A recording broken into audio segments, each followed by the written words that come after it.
So today I just kind of had some questions because I am kind of researching this trend in a lot of younger people sort of gravitating away from the church. Yeah.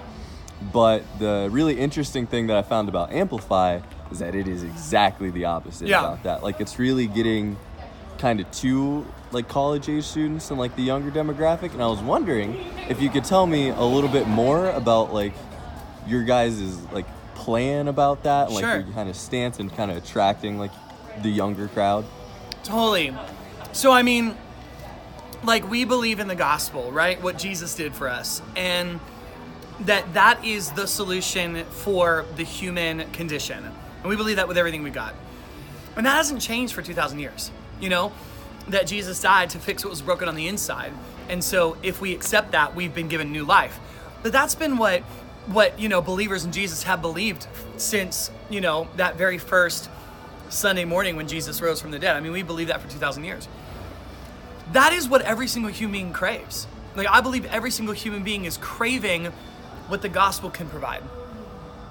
But yet so many people in our generation have like rejected that. But I don't believe that they're actually rejecting the gospel.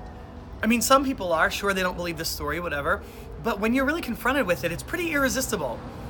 People are not rejecting the gospel, they're rejecting the way that it's presented to them. Yeah. Because the people who are talking about it don't speak the language, you know, they don't speak a modern language, like they talk in archaic terms, or the way that church happens is all about ritual and routine, and we don't talk about the power of what it is that we actually believe.